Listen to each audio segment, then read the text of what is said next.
Shalom, semangat pagi. Pagi ini kita akan kembali bersama-sama belajar tematik.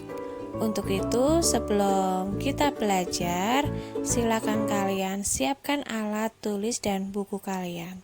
Tetapi sebelumnya kita akan berdoa terlebih dahulu. Selamat pagi Tuhan Yesus, terima kasih tadi malam kami dapat beristirahat dan pagi ini kami dapat bangun kembali dengan tubuh yang sehat. Tuhan Yesus, pagi ini kami akan bersama-sama belajar, kiranya Engkau memberkati kami. Ampuni segala dosa dan kesalahan kami ya Tuhan, dalam nama Tuhan Yesus kami berdoa. Amin. Anak-anakku, pagi ini kita yang pertama akan belajar muatan bahasa Indonesia. Menceritakan isi teks pendek secara lisan. Isi teks dapat diceritakan kembali secara lisan. Yang pertama, kalian baca atau dengarkan teks dengan seksama. Lalu yang kedua, buatlah catatan mengenai informasi pada teks. Setelah itu, berceritalah dengan bantuan catatanmu tersebut. Menjelaskan kosakata tentang keragaman benda. Kosakata yang berkaitan dengan keragaman benda bermacam-macam. Misalnya, wujud benda dan kegunaan benda. Wujud benda antara lain padat, cair, dan gas. Kegunaan benda juga bermacam-macam. Nah, bisa kalian perhatikan contoh yang ada di layar. Yang pertama, kosakata sapu, wujudnya padat, kegunaannya untuk membersihkan lantai.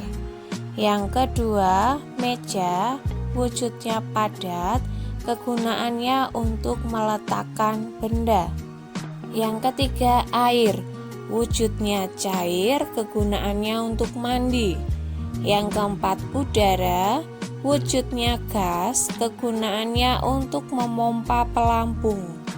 Yang kelima, boneka, wujudnya padat, kegunaannya untuk bermain.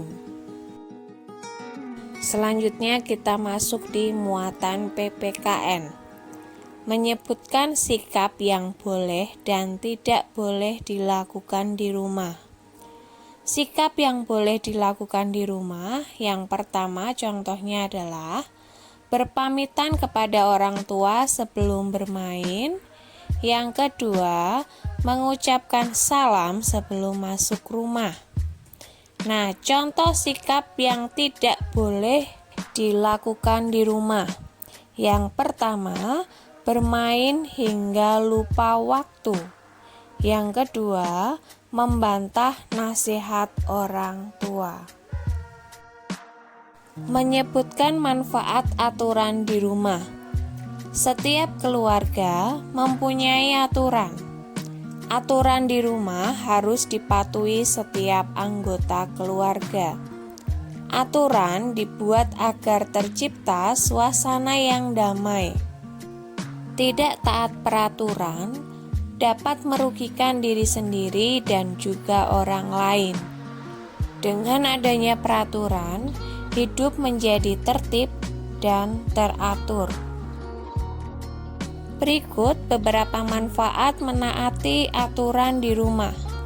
Yang pertama, menjaga kebersihan rumah. Manfaatnya, rumah akan selalu bersih dan sehat. 2. Mandi 2 kali sehari. Manfaatnya adalah tubuh kita menjadi bersih dan bebas kuman. Yang ketiga, merapikan rak buku. Manfaatnya adalah rak buku akan terlihat rapi dan kita juga jadi mudah saat mencari buku yang kita inginkan. Lalu selanjutnya kita akan masuk di muatan matematika. menentukan perkalian dengan hasil tertentu. Sebuah bilangan dapat merupakan hasil kali dari bilangan-bilangan yang berbeda. Penyelesaian soal dapat dilakukan dengan cara yang pertama, bantuan gambar. Yang kedua, dengan tabel perkalian. Nah, di sini Bu Melda akan berikan contoh. Kita akan mencari bentuk perkalian yang hasilnya 18 dan 32. Nah, kita bisa lihat di sampingnya, di situ ada perkalian yang hasilnya adalah 18. 9 dikali 2 hasilnya adalah 18. Jika dibalik 2 dikali 9 itu hasilnya juga 18. Nah, lalu bentuk perkalian yang lain, 6 dikali 3 hasilnya 18. Jika dibalik 3 dikali 6 hasilnya juga sama 18. Lalu 32. 1 dikali 32 hasilnya adalah 32. 32 dikali 1 hasilnya juga 32. Lalu 8 dikali 4 hasilnya 32. 4 dikali 8 hasilnya juga 32. Demikian video pembelajaran kita hari ini. Sampai jumpa di video pembelajaran selanjutnya. Tetap semangat, Tuhan Yesus memberkati.